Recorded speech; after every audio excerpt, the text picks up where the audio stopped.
Today's guest is Laura DeCook. Laura is the mental health lead at a major online travel company. Working closely with the company's inclusion and diversity team and its global benefits team, Laura DeCook has led many mental health programs, including hosting 2 World Mental Health Day global events, and in response to the COVID-19 pandemic, has organized webinars on managing stress at work and managing your mental wealth in challenging times. Laura became a certified mental health first aid instructor in August of 2019 and regularly teaches courses to companies throughout the United States. Laura is also a frequent speaker at global mental health conferences, speaking openly about her personal experience with burnout and anxiety. Settle in as we talk to our guest, Laura DeCook, about mental health, wellness, personal empowerment, and more. Laura, welcome to Next Steps Forward. Thank you so much, Chris. I'm so excited to be here today. No, we're excited to have you here. Thanks so much for your time. So what fascinates me is that you've not been a mental health professional for your entire career. No. You really reinvented yourself in response to the events in your life. We'll get into that in a minute, but before we get to that story of your career, share some of your background with us. Where'd you grow up? What did you aspire to be? And where do you live today? Sure. So I'm from Chicago originally, but family moved to Northern California, to the Bay Area in the late 70s. So I pretty much grew up, majority of my childhood was spent in a town called San Rafael, California. And I always wanted to be an actress when I grew up, one of those old childhood dreams of becoming an actress. But I decided after taking some acting classes that I was probably better on the other side of the camera. So I ended up going to film school at USC and I got my film degree, worked in the film industry for quite a while. I worked for a company called Artisan Entertainment. And I always say they put out the Blair Witch Project. So I always say the Blair Witch Project made me and broke me, because I got hired when the Blair Witch Project came out and I got fired or laid off when the Blair Witch Project 2 came out. And so the company ended up becoming Lionsgate Entertainment. Artisan went away. But after working in the film industry, I worked for Lucasfilm for a year on what was supposed to be the last Star Wars film, Revenge of the Sith, but as we all know, that was not. I decided that I was kind of done with film, so I got my master's in international relations in Sydney, Australia, at the University of Sydney, and I ended up right after that getting a job at a major technology company where I stayed for 10 years. I forgot you're USC Trojan, so I have to give you that's right. Fight on. There we go. I love it. I love it. Yeah. So your career took you to a major tech company some years ago, and that ultimately led you down the completely different professional path that you're on today. Yeah. You reached a crossroads in part because you were taking care of a family member while working full time. Yeah. What mental health support did the company provide for its employees in your situation? And what effect did those services or lack of services have on your personal life and work performance during that time? Sure. So I always say 7 of the 10 years I was at this company were great. I was able to travel the world, and I actually lived in Singapore for 2 years and I worked in online advertising for this company, and I was able to start the team down in Southeast Asia and just was really living the life, just, making great money, traveling, great contacts. And then a family member was ill. And by ill, I say was dealing with addiction. And I'm very honest and open about the struggles that this person had with addiction. And it put so much stress on me and my family.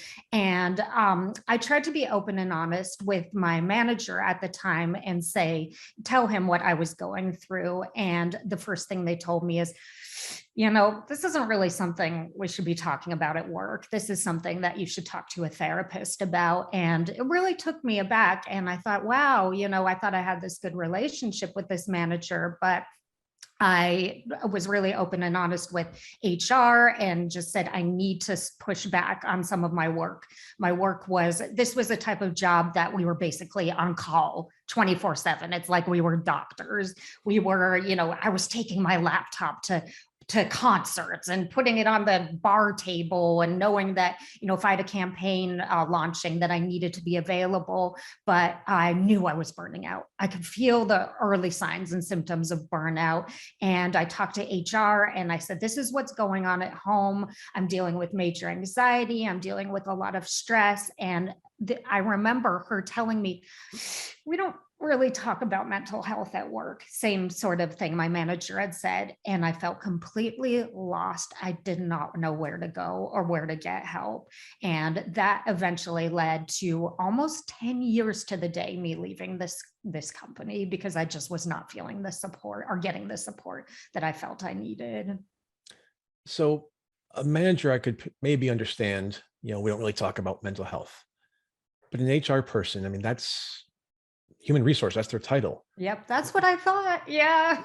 Why do you think there was pushback when you asked to discuss your mental health situation? I think this was obviously pre-pandemic. There was so much stigma surrounding mental health. Nobody was talking about it. It was only, so I actually ended up, before I left the company, I went on a mental health break, a mental health leave. I didn't even know there was such thing as a mental health leave. I'd found out about it through like a contact's contact and had to look internally online to find out what the company offered for mental health leaves. And when I went on this mental health leave, I started being open and honest with people about why I was gone. People said, why aren't you at work? I haven't seen you at your desk. And I said, I felt like I was going to have a mental breakdown, and they were, open and honest with me. And I said, gosh, nobody's really talking about this. And I actually tried to come back after a 3-month mental health leave, and immediately I was put on a performance plan. I was not welcomed back. I was not eased back in. I wasn't given any type of work accommodations. And instead I ended up, I was in a meeting with my manager, with HR. I remember HR was on video conference, and they started telling me about, we're putting you on this performance plan, and I could feel myself starting to shake. And then all of a sudden I could feel the tears coming. And I remember my father always telling me, don't ever cry at work. Don't cry at your desk. If you have to cry, go into the bathroom. And I just started to cry, and they just looked at me and handed me a box of Kleenex, and I could just feel myself getting upset. So I put my laptop down, stood up, and I remember I said 2 words. I said, I'm done. And I walked out. I drove myself straight to the doctor, where I was diagnosed with high blood pressure. I'm a very small person, and I was diagnosed with extremely high blood pressure. She said, to the point that this is like an obese man's blood pressure, and anxiety. And I was put on medication right then and there for both. But I did go on another 3-month mental health leave, and then did a lot of soul searching during that time, and decided that this company was not going to support me. So I did quit. I think it was like 10.5 years to the day that I started. And the funniest thing was, quote unquote funny, was a coworker messaged me and said, Laura, your 10-year certificate for being 10 years at the company is on your desk in a nice frame. And I said, throw it in the garbage. I was just done.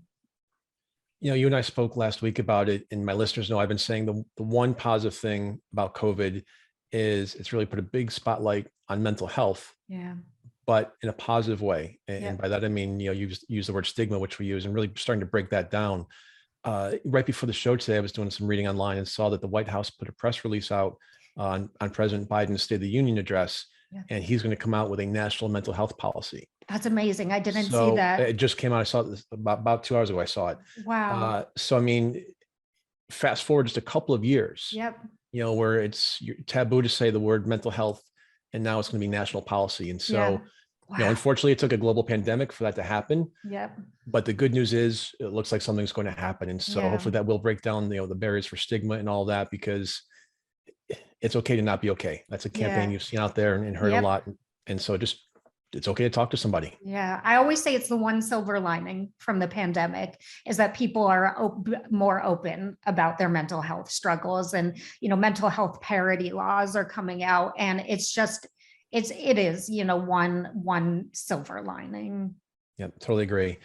And just sticking with your previous employer for a moment, is there data on the reasons that some employers are still reluctant to recognize and address employees' needs for mental health services? And if so, what does that tell us? Yeah, so I was reading actually this morning in the Harvard Business Review that research is showing that employees want their employers to be speaking about mental health. There's 200 million work days were lost due to mental health, are lost due to mental health conditions each year. That's $16.8 billion in employee productivity. So, but mental health is still, a taboo subject for many employers. And I was also reading that 60% of employees still do not talk about their mental health at work because of the fear of basically what happened to me. It was, they're going to see me as weak, or they're going to see me as, not productive, or they're going to see me as, a slacker, quote unquote, because I can't do the same type of, or have the same type of work schedule that most people can have. And I think that, things are changing. And I've seen firsthand, which we'll get into, what my current company is doing, but that's still not the norm. Especially, in the US, things are moving, I think, at a slower pace than places like the UK. I think the UK is doing a really great job. I actually learned about the mental health ambassador program that we'll talk about in a little bit through a friend in the UK, but other countries, it's still lagging. It's still so taboo to talk about mental health. And would you have left your previous job if they'd offered mental health services? Nope. 110% no. I was so happy with the job. I was happy with my colleagues. Wasn't quite happy with my managers, to be honest, but I was really happy working at this company, and all of the great, benefits and perks that I was given, and so much of the world that I was able to see, I would not have left. And, it's bittersweet. And at the same time, I say, it's kind of, it's serendipitous. I wouldn't be sitting here with you today had it not happened. It's created so many amazing opportunities for me. My struggles have created these great opportunities, but I would not have left. And as you think about that chapter of your life, is there a lesson there for employers? I think the lesson is to view your employees as holistic human beings. We're not machines. We're people with lives outside of the office. We're people who go through, tragedies, trauma, issues, just to really look at your employees as people and not just workers, and know that they're going to go through difficult times, and be there to support them. And it doesn't mean that they're not good workers. It doesn't mean that they're not productive workers. They can, if I had gotten the support that I needed, I would have continued to perform at a high rate. And, I always say it's their loss, In my gain. Yes, exactly, Chris. And on the other side of that, are there lessons for employees? Should they speak up whenever they have an issue, or pick and choose their battles? It's so tricky because it really depends on your manager. And I was so lucky when I started this new company, because I wanted to be open and honest with my manager immediately. And I said, this is the reason why I left my previous job. I said, burnout, anxiety, just not getting the support. And she said, oh my gosh, like me too. I've been on medication for anxiety for years. And it was just like, wow. So I felt like maybe starting out the conversation when you first maybe get to know a manager, and just say, FYI, I do deal with some, anxiety issues, but it's not going to get in the way of my work. I'll let you know. But it is still such a tricky question, because I think there is still there could be backlash. And I feel like, I want to put my, rose colored glasses on and tell everyone to be open and honest. But I think it's if you're not in the right situation and you don't feel like you are going to be supported by your manager, find something else. Find something else. And another great piece of advice my parents always gave me: don't look for a new job while you're in your previous job, because when I left this job that I was at for 10 years, I didn't have another job. And for an anxious person to be out of work and dealing with mental health issues, that was not the most ideal situation. The show is called Next Step Forward, and so let's take steps forward in your career. Sure. You became a certified mental health first aid instructor in August of 2019. and you teach courses to companies throughout the country. First, describe what mental health first aid is, and then tell us what a mental health first aid instructor does and how you help others. Yeah, sure. So mental health first aid is actually a program that started in Australia in the early 2000s, and it's spread to, I think, 25 countries around the world. So it's a certification program that teaches people how to recognize the signs and symptoms of someone who might be going through a mental health or substance use crisis. So we always say we're not teaching people how to be therapists. We're not diagnosing. We're following this 5-step method that is teaching people how to recognize. So someone perhaps that is all of a sudden kind of like not acting like themselves, or shutting down, or saying things like I can't do anything right, like I'm no good. Like recognizing these verbal cues, these nonverbal cues, and just being that person to get them to appropriate professional support or self-help resources.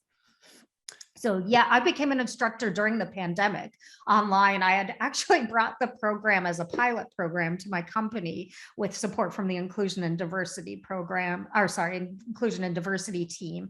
And we started in our headquarters up in Washington, and then London, in Gurgaon, India, Brisbane, Australia, Austin, Texas, and Montreal, Canada. And I loved taking the class so much that I decided to become an instructor. So it was a week-long certification program. And the coolest thing about that is I connected with another woman who was taking the instructor training, who was a licensed therapist and counselor. So she and I partner now together to teach the class. And last night we just taught our 10th class together. Things happen for a reason. Yep, exactly. I know you've compiled short lists of what a mental health first aid instructor does and does not do that really clarifies the role. What's on the does list, and what does the doesn't list look like? Yeah, so we'll start with the doesn't list. As mentioned before, we're not here to give advice. We're not here to give, therapy or counseling type of support. We're there to connect the person to the appropriate support. So we follow this 5-step method called ALGEE. So ALGEE is assess for risk of suicide or self-harm. L, listen non-judgmentally. G, give reassurance and information. And information is different from giving advice. We always say it's hope with facts. And E, the first E, E1, encourage appropriate professional support. E2, encourage appropriate self-help. So it's throughout the world, despite where you're taking this training, it is the same 5-step method. I think in France, they call it like something a little bit different that translates into the French version, but it is the same type of a method. It's nonlinear. You don't have to follow it in order. I always say 99% of the time listening non-judgmentally is all it takes to give a person the type of help that they need. Just being there, being an active listener. And just, I tell my group that I support that, if you're nervous about reaching out, just say, to someone, hey, what's going on? And just be there as a listening ear. And a lot of times people just come out feeling so much better, even if you didn't say anything, but wow, that must be so hard. They come out feeling lighter. We all know that people who volunteer often get as much of their experience as the people they're helping. Yeah. Have you had the same experience as a mental health first aid instructor? And if so, what have you gained as you've helped others? Yeah, that's such a great question, because I always tell each of my classes that I feel like I get as much out of the classes as they get from us as instructors, because we always say Vegas rules in our class. Whatever is mentioned in this class completely stays in this class. There's no judgment. There's no, we just want everyone to feel like this is, in a way it's like group therapy without giving therapy. But I learned so much from every single person, because they will share their lived experiences with anxiety, or with someone the other day was telling us about their sister who lives with schizophrenia. And you'll also notice that I say lives with schizophrenia instead of schizophrenic, because we don't like to define the person as a schizophrenic. It's someone that is living with a condition. And And I said, wow, gosh, I didn't know that. And somebody yesterday actually said, um, I heard bipolar, it is more, the symptoms come out most in the winter and the spring. I said, wow, I didn't know that. So, I'll Google it and, find out the information.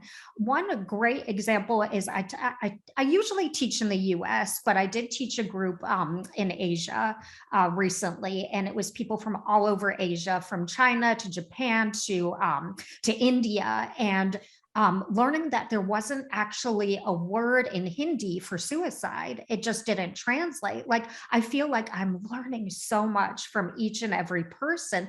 And even, if they're in the US, like last night, someone was El Salvadorian American. And it's like, a lot of times in the Latin cultures, especially with men, it's a weakness to talk about mental health. And just hearing his firsthand experience, I just go, wow, like, I'm just filled with knowledge and hope in each class that, so many walks of life, everybody, socioeconomic status, it does not matter. People want to talk about mental health, and they want to help others. And that's another, great silver lining, is just that people our classes have been quite full since the beginning of the pandemic, because people really want to be able to help others who are going through difficult times.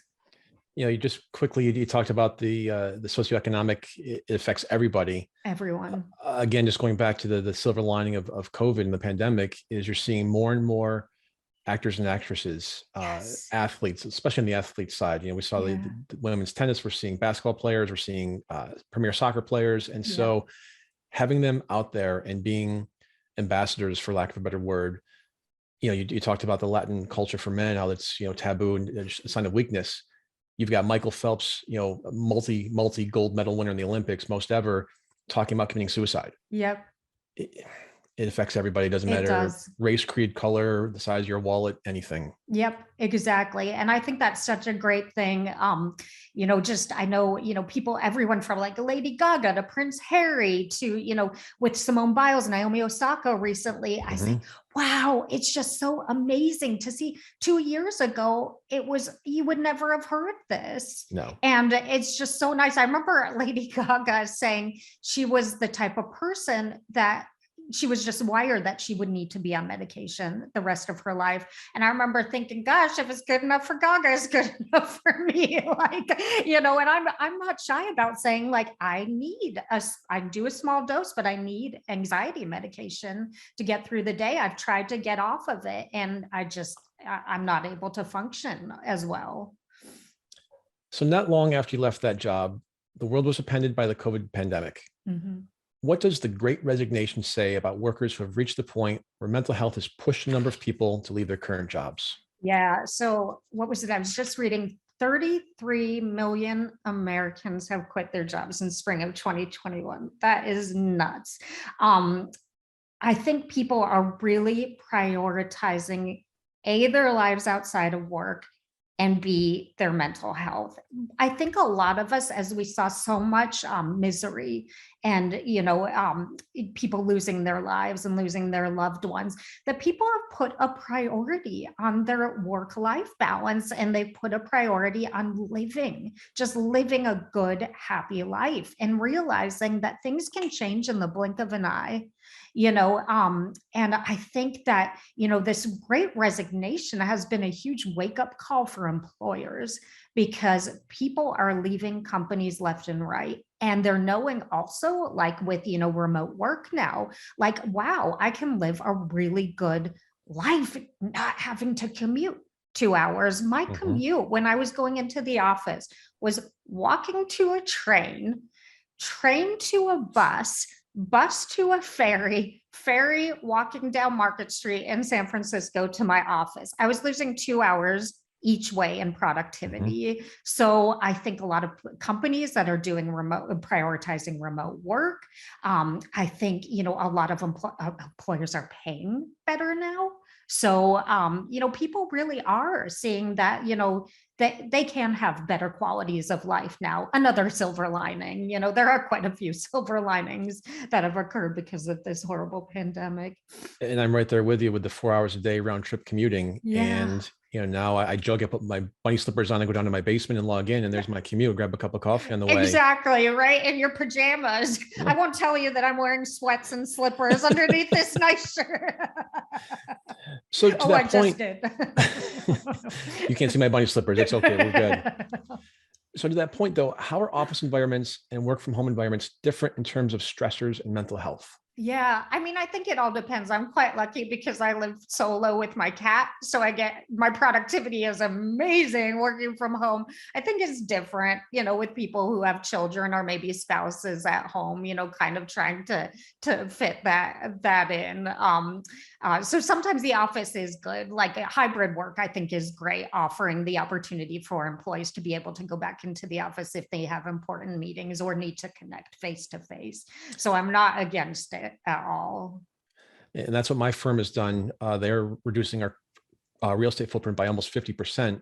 Yeah. And, Wow. you pick and choose. It's hoteling. So you book your day you want to come in. So we'll see how that works. But to your point, Yeah. the work-life balance is definitely worth it. Yeah. I was getting up at 4 o'clock in the morning every day for 20 years. Oh my goodness. And, now I get up at 5:30, like, oh my God, that's life-changing for me. Yes, I can imagine. And so what would private sector mental health programs encompass in an ideal world? Pie in the sky idea. Sorry, can you reword that? What would private sector mental health programs encompass in a perfect world? Oh gosh. I feel like that might be a longer answer than we want to do before the break. But I think if you don't have anything, start somewhere. Start somewhere. I think the mental health first aid program is a great program to implement. First and foremost, have an ambassador team at your work that's trained in mental health first aid, and just having workshops or mental health talks that people can join. That's where I started, just by having mental health talks. Laura, let's take a step back to quantify the issue. Would you put into context the percentage of Americans in the workforce who have mental health issues and addictions versus the percentage of managers who are trained and equipped to recognize and address those sorts of problems? Gosh, that's such a good question.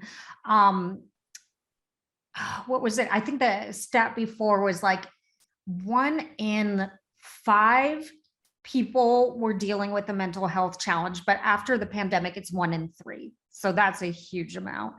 I think managers, the majority of managers are not equipped.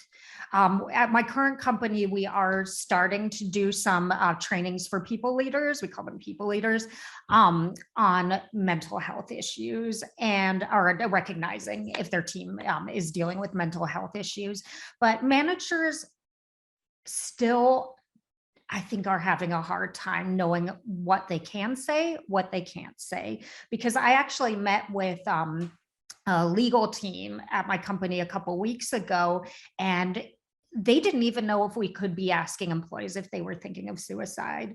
And like, is that, can we ask that?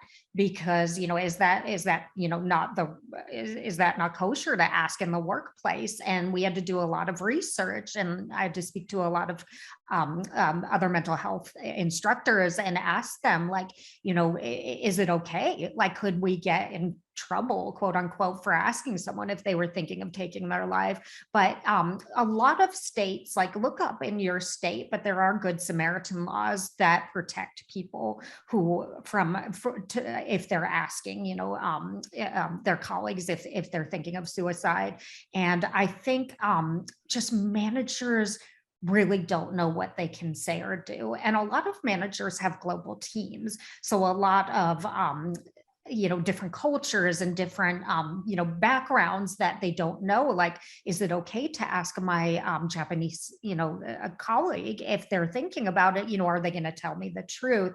So I think it's really important. There's a lot of organizations. I actually work with an amazing organization out of the UK called Champs Consulting, and they are so well equipped to support by giving managers trainings on how to deal with employees no matter where they are located educated in the world, from APAC to, Middle East, and what you can do, what you can and can't say. They know the laws of all the different countries.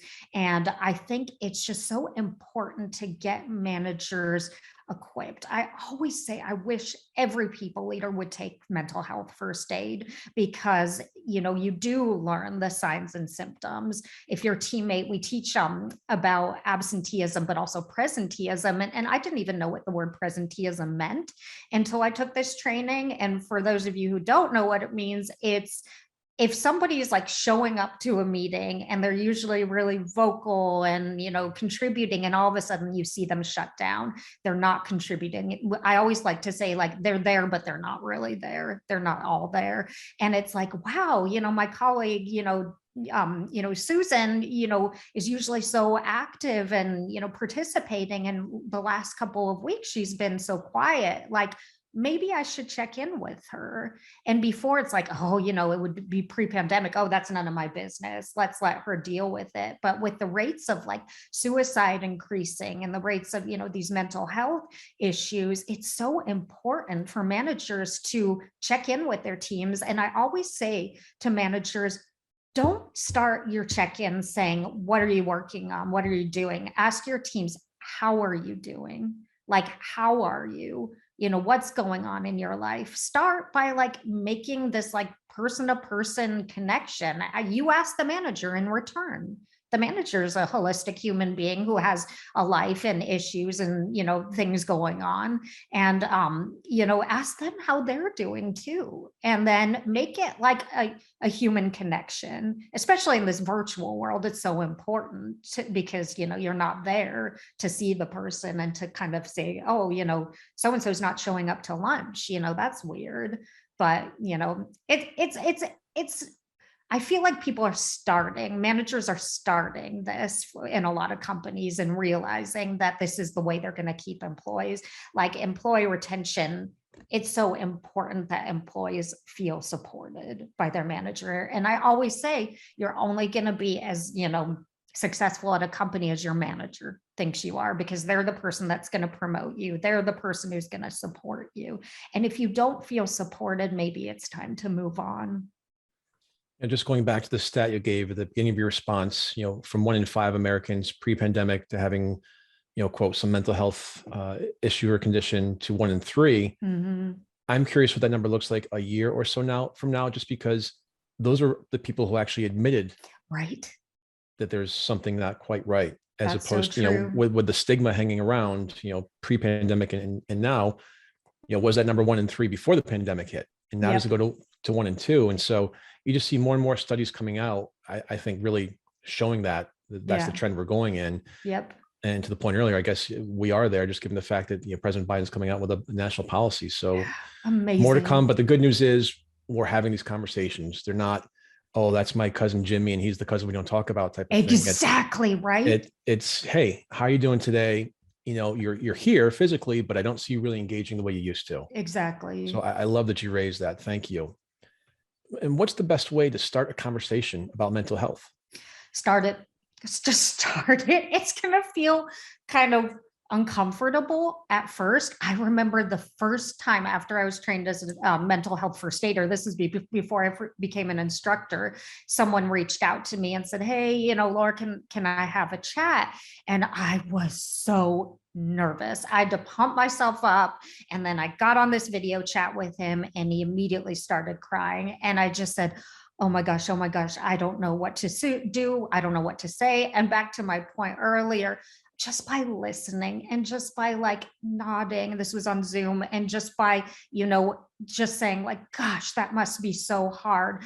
I came out of this call feeling like I can do this. Like I've got this. Like it's so easy to help someone who is dealing with a mental health issue just by being a listening ear. You don't have to have the right answers, and you're not going to do or say the wrong thing.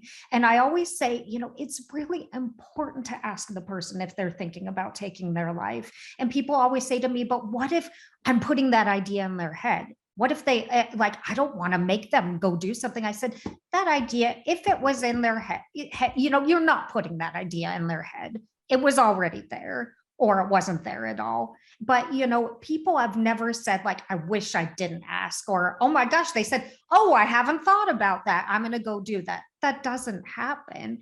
But you could be saving a life just by asking. And if the person said, oh yeah, actually, I feel like my life isn't worth anything, that's when you go get them some support and you say, hey, let's call the crisis line together, or I will go help you find a therapist. Back when I was looking for support, I remember I went online internally at my company, and the link for our employee assistance provider, our EAP, was broken.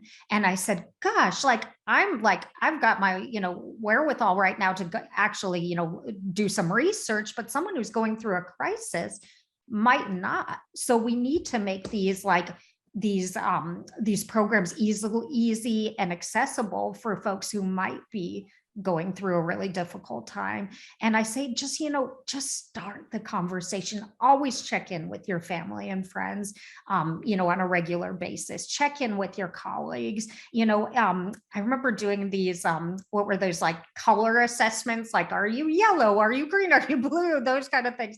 And I was always sunshine yellow, because I always started conversations by asking people, like on chat or whatever, how are you? Before I say, oh, I actually need you to get this report for me. But so many people just start with like, Laura, I need this report now.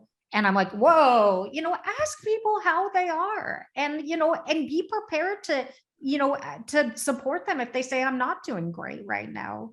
Oh, do you want to talk? Like, I'm here to talk. So, it's just back to what I was saying before, just so many people just need someone to be a listening ear. And they don't need you to solve their problems. They don't need you to, maybe they don't need appropriate professional help, but they just want to talk it out with someone. Going back for a minute to the work-life balance and the new world order, whatever that is, smartphones, email, and tablets have made it hard for employees to get away from work. Why is it so important to turn off phone and email and disconnect from work on a regular schedule? It's so important. And I'm still somewhat guilty of doing this. I still have my phone on my bedside table, but I have it set. I learned this about a year ago, to set it so mom, dad, brother are the only people that can interrupt me in the middle of the night, because then I know it's an emergency.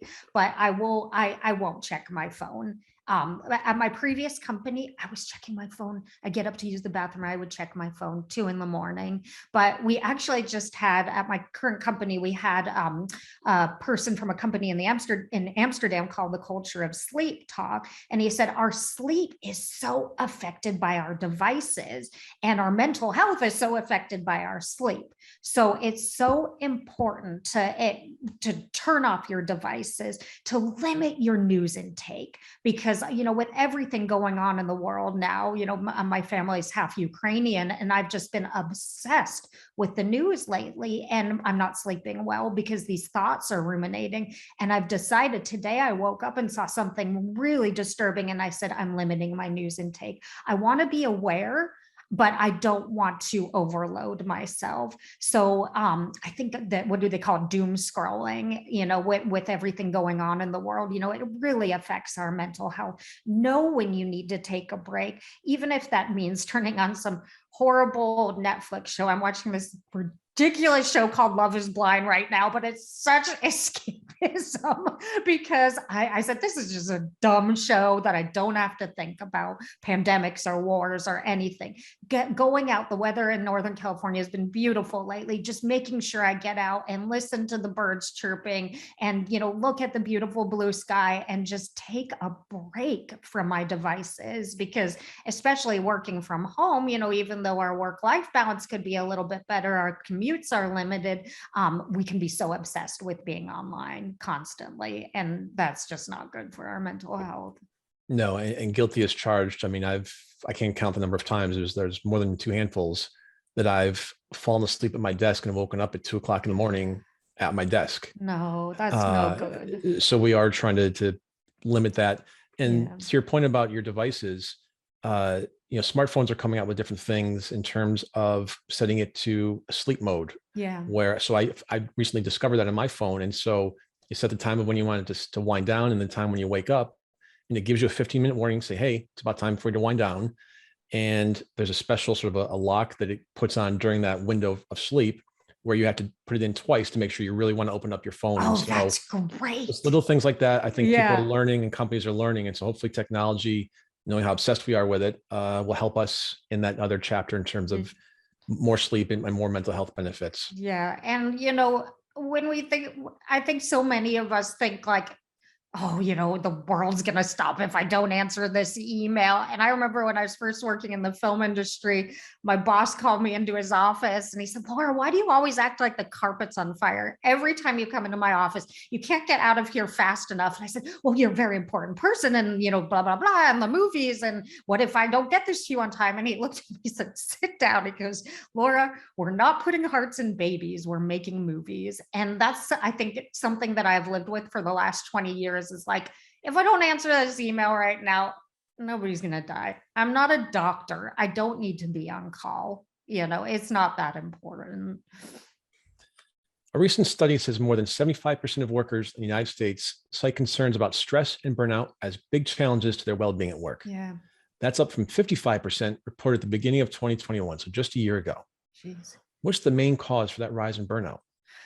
I think it's just the like not being able to step away from work. I think, you know, back to what I was saying before, just like, just thinking that like, I mean, being an anxious person, I think a lot of people that go through burnout are also anxious and they think that, oh my gosh, I'm going to get fired, or oh my gosh, I'm not going to get promoted, or I'm going to get in quote unquote trouble if I don't, you know, get this to my boss, you know, even if it means that I'm working, you know, 12-hour days or, you know, getting on online in bed at night and finishing something.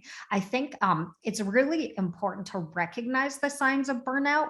And I think my major sign was every time I received an email, I could feel my heart like palpitating, like, oh God, what now kind of thing. Or every time I got a message, oh God, what do I have to do now? And it's just like not knowing how to detach. And I think it's people really need to make a conscious effort to detach, but managers need to tell their employees it is okay to detach. And I love someone had at the bottom of their email the other day, I saw it said, my work hours may be different from your work hours. So please do not feel like you need to respond, you know, immediately, like respond at your convenience. Yeah, if something is urgent, put it in the subject line, urgent, like needs to be addressed, like time sensitive, etc. But I think it really comes from leadership, and leadership needs to tell employees it's okay to take vacations. It's okay to take mental health days.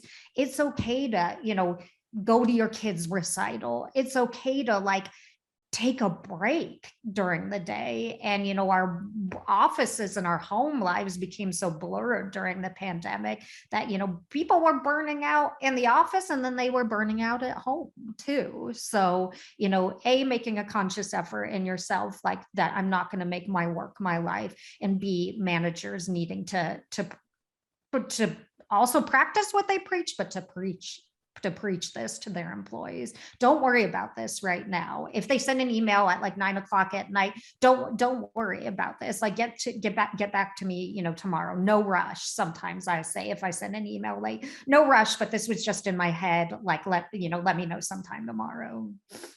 And to your point about leadership, one thing I've been promoting throughout this is my firm. Our CEO's name is Doug. And about every roughly 2 months, he'll give what's called a Doug Day. And it usually is tied in with a long weekend, like 4th of July or Memorial Day, where the day is off. You know, you're off unless it's like business essential work that you have to do. I love that. And then also they've created meeting-free Fridays. There's no internal meetings on certain, like I guess one Friday a month. So in terms of about, you know, being the leader, being out there, you know, the firm's S&P Global, we're hiring, go and take a look. Yeah. But they have done everything right throughout the pandemic. And so I just, you know, can't say enough about the leadership from the top down. And so I think it's a great model for other corporations to take a look at because it's worked.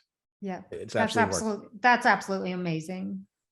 And to your point about vacation earlier, on average, employees in the US take off 14 days per year, while workers in European countries like Spain, France, Germany, UK take off 24 days per year. That's Yep. twice as much. Yep. How's the mental health of European workers compared to Americans? And does that gap in vacation time really make that much of a difference? I always said I wish I was born a Spaniard because they get their siestas and they get their long vacations. But I think, I've traveled all over the world and, lived all over the world, and the stress levels in the countries that offer more vacation days, it's evident in the happiness of the people. I spent a long time living in Australia. Australia, they give them a year off for maternity leave. I think everywhere else, but the US, you get a year off for maternity leave, and they value their vacations. I think after 4 years in Australia with a certain company, you can take a sabbatical, and the employees stay with the companies and they're happier. And I think at my previous company, I felt like it was seen as a weakness to ask for vacation, or people would be like, oh, must be nice to go on vacations. And travel is my biggest passion. I love traveling more than anything in the world. I've been traveling abroad since I was 12, when my dad took me to see some family in Belgium. And my mom and I travel the world together. We take multiple trips per year together as a little mom and daughter duo. And that's my happiness. I have a bag that says that travel is my therapy. And I come back more productive. I come back happier. I come back rested. But I just remember at this other company, it was like, oh my God, when I'm gone, are people going to see me as replaceable? Are they going to say like, oh, wow, we don't need Laura. Like, I'm going to come back from vacation, and they're going to say, sorry, no more job for you. But I remember also the last day of a trip, I was in Iceland with a friend, and I was standing in line to get on the plane. I said, oh, I'm in a line, I might as well check my email. I had about 150 emails, and the anxiety, it was like my trip ended right there. And I could have had a nice, relaxing plane ride home, but instead I was anxious about every single thing I had to do when I got back. And, that was a huge lesson to me, that your vacation time is earned and it's valuable, and you need to enjoy every minute of it. So we've been focusing on large companies that you and I have worked for, but most of America's employers are small companies. Yeah. The majority of companies have 4 employees or less. What advice do you have for the owners of those companies as they grapple with keeping the lights on and still taking care of their employees' mental health needs? Gosh, that's such a great question, because, my experiences with large corporations since I started working, 20 something years old. But I think, it's, making sure that employees do get days off. I know it's hard for certain companies to do like 2 days in a row for smaller places. My brother's training to be a vet tech, and he's in a vet office, and he gets, I think, like Sunday and like Wednesday off. And it's hard, but he has a great boss who cares about his employees and make sure they feel rewarded, and they make sure they feel supported, even if it's bringing lunch in or bringing Amazon gift cards. One day he did for everybody, or inviting them for like a kayaking in Sausalito for the afternoon, and just like, the office is closing. So I think it's just so important for these smaller companies to also like treat their employees like, they're you don't want them to burn out. You want them to stay with you. You want them to feel like they're at a great company with a manager that supports them. So there's so many like small things that managers can do in these smaller companies that mean so much, even if it isn't going to be like 2 days off of rest. So we have just a few minutes left. I know at the top of the podcast that you're a frequent speaker at mental health conferences. How can people get in touch with you if they'd like you to speak to their company or organization? Yeah, that's a great question. Thanks for asking. So my company is called LDC Wellbeing. So my name is Laura DeCook, and a lot of people call me LDC. It's a nickname someone gave to me ages ago. So ldcwellbeing.com, and please reach out to me that way. We not only teach mental health first aid, but we teach workshops on emotional intelligence, positive intelligence, intelligence, psychological safety. And yeah, I would just love everyone to reach out to me, even if you have questions or need some advice about starting a mental health program at your company. When I started the mental health program at mine, there was nothing available. So I can give great advice and information on how to start from nothing to making something really sustainable that a company, will attract new employees just by saying, hey, look what we have to offer. Laura DeCook, thank you for sharing your insights with us today. It was so much fun being here. Thank you for inviting me, Chris. No, it was our pleasure. Thank you. And as always, thank you to our wonderful audience for tuning in to Next Steps Forward. I'm Chris Meek. For more details about upcoming shows and guests, please follow me on Facebook at facebook.com/Chris Meek Public Figure and on Twitter at Chris Meek_USA. We'll be back next Tuesday, same time, same place, with another leader from the world of business, politics, public policy, sports, or entertainment. Until then, stay safe and keep taking your next steps forward.